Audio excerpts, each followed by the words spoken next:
Well, at least we can have someone else to talk about who won't be a disappointment.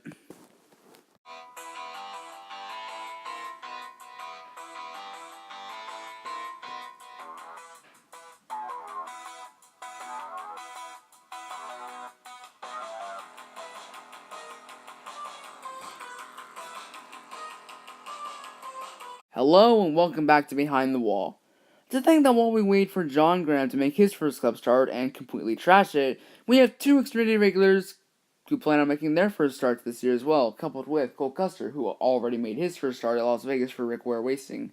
I still don't know how that worked anyway, but one of those new rookies from the Xfinity Series is Chad Fincham, somehow, and the other one is Daniel Hemric. Well, at least we have another championship contending Xfinity regular making this Cup debut this year.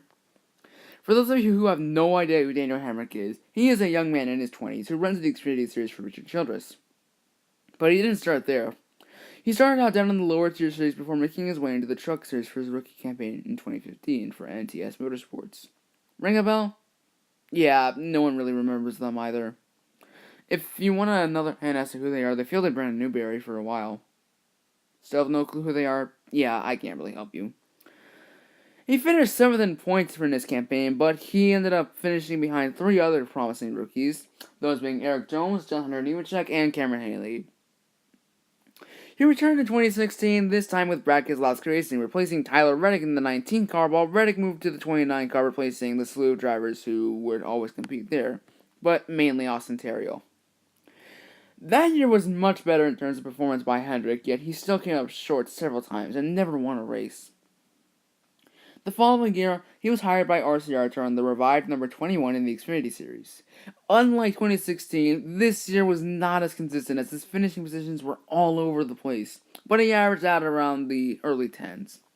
Yet somehow he managed to make it to the Final Four, but had an issue early on and lost the championship battle. Though 2018 got off to a little rocky start, he has returned to his consistency and is on track to get some wins real soon. Now he'll be making his Cup Series debut at the recently reconfigured Richmond, as well as the Charlotte Roval in the playoffs. This could mean great things for RCR. Richard Jonas has had a rough few years ever since Kevin Harvick left. Ryan Newman hasn't been doing the best, and Austin Dillon is really struggling for consistency. Daniel Hemric has been really consistent most of his years, and his consistency might bring some competition to the field against, say, guys like William Byron or Chase Elliott or Kyle Larson. And he could make a name for himself in these races, but also give RCR its speedy reputation back. If I had to predict, I think Hemric will do okay in his first appearances. He isn't going to do great, but he isn't going to do terrible either. He'll just be okay. But keep in mind, this is a new car that RCR has never run the 8 before. It's not the same car that Paul Menard drove last year. This is either a spare car from either Dillon or Newman, or an entirely new car they made for Hemric. If I had to predict, I'd say he will run a top 15, top 20 car. Since this is a new car in Cup Series, RCR isn't really doing the best right now. I have to say that he won't be the quickest, but he won't be the slowest either.